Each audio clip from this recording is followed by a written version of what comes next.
not to get too personal here, right? But you're saying that you lost your first marriage over this. I did. Were there any lessons there for those entrepreneurs that are married on how to prevent that from happening? Because something I've said a couple of times on the show, not a lot, but for us, entrepreneurship is difficult. We get punched in the mouth. You got punched in the mouth more than I have. We get punched in the mouth a lot. But we overcome it, right? But being married to someone like us, it's hard because we're crazy, right? We don't fit in. We're not normal. So what lessons did you learn there that someone that's watching or listening can learn from? Oh, here we go.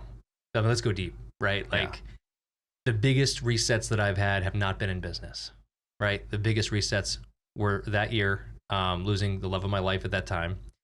And the other one, right? I went through a very, very nasty divorce just even a year and a half ago, right? And I had to join, another mastermind to teach me, because business was no longer my issue. I needed to fix me. Yeah. Right. I had to fix me. What's wrong with internally and me, and how do I resolve this? And with marriages, the same way we time block on a day-to-day basis, right? On our seller calls, on our seller responses, on our team building, on our podcast recordings, like the same way we set up meetings there. If you're not paying that same attention to your wife or your girlfriend or your fiance or your partner, right? If you're not paying that same attention, if you don't have that time blocked out, they see that. Even if they don't say they see it, they see it. And they know exactly what your priority is. And for years, I sedated Steve with my work, right? I was going through trouble at home. Easy for me to stay at the office another 3 hours. Easy. Some people use drugs. Some people use alcohol. Some people use gambling, right? Some people use addiction. That one's me. Yeah, they're right. Gambling. We should talk about Vegas later. Yes. No, but I did that too. We all use a form of sedation. My easy one was work. And that's still a form of sedation. Doesn't matter if I make an extra $1 million this year. I'm sedating from something really deep down that I haven't fixed yet, either in my spiritual world or my relationship or with my kids. Yeah.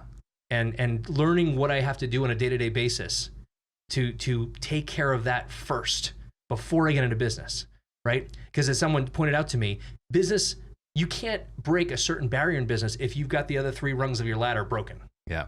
Business is the top one. Like it's easy to make money. Money comes and flows, right? But it's those 3 foundations: spirituality, relationships, right? And fitness, really, our body. Like if we don't have those 3 done, yeah. Yeah, and that's something that I got a chance to watch Gary Keller, right? He's the guy that runs Keller Williams. He wrote the book, The One Thing, and I got a chance to watch him speak when he was trying to, push the book.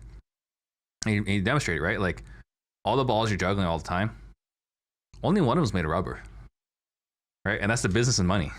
That's so true, right? The health, the family, spirituality, these are glass, right? It's not easy to just, once it drops, to just pick it up. So yeah, I think that's a great point, right? Being intentional with your relationship.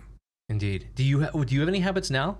Have you shared with people What's as far that? as, do you have habits around, your personal, your relationships, your fitness? Like, what are your habits? Because I love talking about habits and routines. Yeah. So I mean, for me, I work out every morning, right? I don't love it, but I do it. Yep. So Mondays and Fridays I run now, right? So I wake up at 5 so I can go run at 5:40, run sprints. Tuesdays and Thursdays I have a personal trainer. And this is gonna sound ridiculous because I'm not any kind of an athlete, right? No. But I reached out to my buddy, Oliver Ross, who played for the Cardinals and the Patriots, and Awesome. said, hey, who are you working out with? Right? Awesome. Like I didn't hey, let's just go hire this trainer that whatever. It's like, who are professional athletes or former athletes working out with? That's who I want to work out with, right? So that's what I did there.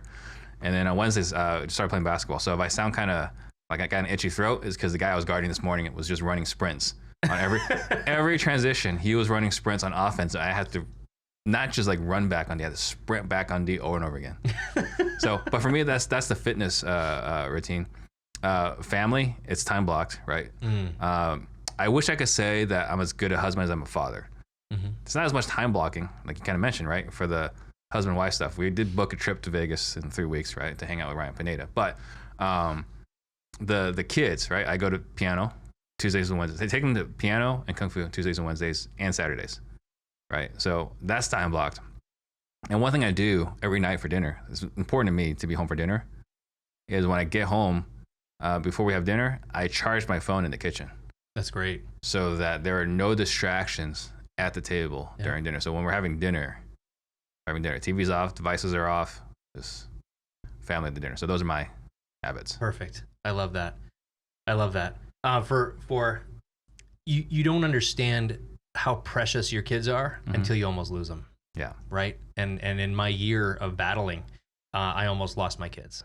And because of that, I had a whole separate issue. So once I fought legally and won, I now had an issue where every single second that I had my kids, I couldn't do anything else. So everything else suffered. Then business suffered, my spirituality suffered, my fitness suffered. Because I'm like, oh, I have my kids. Like, I have to be intentional with them every single second that they're here, and they have to know me and like make sure. And then that also didn't serve me, right? And it took another coach to say, listen, small strategic strikes with your kids. If you don't have to be present and intentional with them all the time, but if you can pick like one thing this week and 1 5-minute carve out just to jump on a trampoline with them in the back, right? Like they'll remember that 5 minutes over 2 hours of you just being with them while they watch a movie or something. Yeah, quality over quantity. I think a lot of people right now are pushing quantity right now, and it's quality over quantity. So the other thing too I didn't mention is every morning I take them to school, except for Tuesdays. So Monday, Wednesday, Thursday, Friday, I take them to school. And we listen to Darren Hardy, right? DarrenDaily.com. Yes. So we listen to Darren Hardy on the Darren Daily, and they don't love this. But we do it. And not only do they have to listen to it with me in the car, but once it's over, because it's long enough, this is the ride to school, after we listen to it, I ask both of them, Amelia and Vivian, what did you learn from this one? And then after they share with me, then we can listen to music. Fantastic. Yeah. I love that. That's it. We do affirmations. My kids don't like it either, but they'll learn. Someday. Just gotta keep brainwashing them. That's it. Yeah. That's exactly right.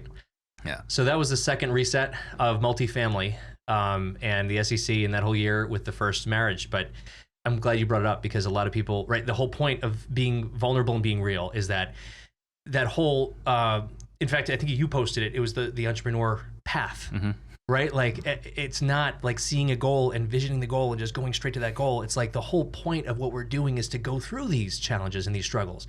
And if you come out stronger, that's what's supposed to happen. Yeah. Right? Like I can still say every time, like my last divorce that happened, like, oh my God, I've been wiped out again, like, financially, and like, almost took the businesses and almost took the kids but you know what? Like, what can I learn from this? Well, in my new relationship, I'm going to be super intentional and I'm going to let her know that she's more important than anything else that I have going on, right? And the kids, you're now more important than anything else I have going on when I'm with you.